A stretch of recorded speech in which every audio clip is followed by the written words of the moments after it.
ఓం శాంతి. అయితే మనకి రేపు శుక్రవారం కదా, నిన్న ఒక్కొక్క రోజు ఒక్కొక్కటి చెప్పుకొని వస్తున్నాం. అయితే శుక్రవారం అయినప్పుడు ఏంటంటే ఎక్కువగా వరలక్ష్మి వ్రతం చేస్తుంటాం. వరాలు అంటే వరలక్ష్మి వ్రతం అంటే వరం, అన్నింటిలోనూ వరం ఉంటుంది. ఆదివారం, సోమవారం, మంగళవారం వరం లేకుండా ఏదో ఉండదు. అంటే ప్రత్యేకంగా ఏంటంటే లక్ష్మీవారం అనేది లక్ష్మీదేవిని మనం ఆహ్వానిస్తాం. అమ్మ లక్ష్మి మాకు వరలక్ష్మి అంటే ధనలక్ష్మి కావాలి, ధనం కోసమని ఎక్కువగా ఆడవాళ్ళు లేడీస్ ఎక్కువగా చేస్తారు.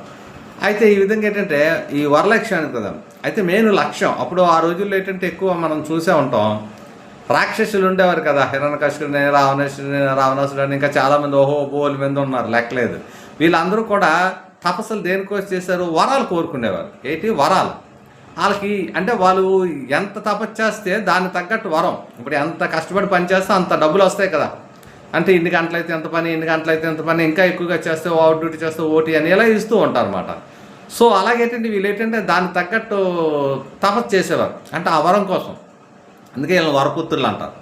ఈ వరం ఎంత ఎక్కువ చేస్తున్నప్పుడు వరం అంత పెద్ద వరం వస్తుందని వాళ్ళు ఆఖరికి వరం కోరుకున్నప్పుడు వాళ్ళు ఏం కోరుకున్నారు? మాకు చావు ఉండకూడదు అని కోరుకున్నారు. ఏముండేవారు కదా, మాకు చావు ఉండకూడదు, మేము చావుని జయించాలి అని కోరుకునేవారు. వాళ్ళు ఎవరు? రాక్షసుల మాట. కోరుకునేది ఎవరిని? దేవతలు కోరుకునేవారు. మరి దేవతలు ఎవరు? మెయిన్ ఇంపార్టెంట్ రోల్స్ మనకు ముగ్గురే కనబడతారు. ముగ్గురు అంటే యుగల్స్లోని లక్ష్మీ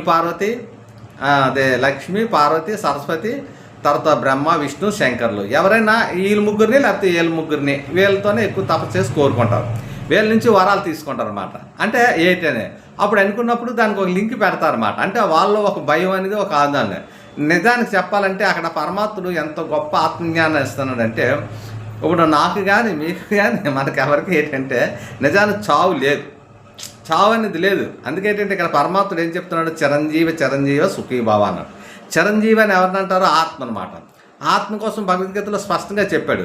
ఆత్మ అగ్నిలో కాలదు, నీటిలో తడవదు, ఆత్మని ఏది వేధింపబడవు, ఆత్మ అణువు కంటే అణువైనది, అతి సూక్ష్మమైనది, ఆత్మ అంత శక్తివంతమైనది. అటువంటి ఆత్మ ఏంటంటే జన్మమంత చక్రాల పాత్రలో తిరుగుతుంది. మన చాలామంది ఎక్సలెంట్గా భగవద్గీత అన్నీ చెప్తుంటారు. వాళ్ళు అన్ని స్టడీ చేసి వాళ్ళు పండితులు కనుక వాళ్ళు ఎన్నో చదివి, నాకు నా తండ్రి పరమాత్మ చెప్పిన మురళీలు తీసుకొని ఆ మురళీల ఆధారంగానే దానికోసం చింతన చేస్తూ ఆలోచించి చేస్తున్నాను. ఇంకా పద్యాలు దానికి బ్రాహ్మణంలో వాళ్ళైతే ఇంకా లోతుగా కొన్ని విషయాలు అంటే వాటికి సమాధానం కరెక్ట్గా చెప్పగలుగుతారు. ఏదైనా సత్యం ఏంటంటే ఒకటే, ఎంతైనా భేదరూపుడైన పరమాత్ముడు ఒకటే కనుక తండ్రి పరమాత్ముడు ఏం చెప్తున్నాడు?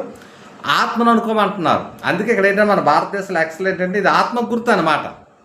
ఇది ఉంటే మనకి లేడీస్కి కూడా ఏమంటారంటే బొట్టుతో ఉన్న వ్యక్తి వస్తే మనం ఎదురులు వెళ్తుంటాం. అంటే ఆత్మిక స్థితిలో ఉన్న వాళ్ళు వెళ్తే ఎదురాడు. లేకపోతే ఏంటంటే బ్రాహ్మణంలో వెదరాలు అంటారు. తెల్లబట్టలు వేసుకుని దాన్ని ఎదుర్కొంటే వెళ్ళకూడదు. బొట్టు లేనిది ఏంటంటే పరమాత్మ స్మృతిలో లేనట్టు.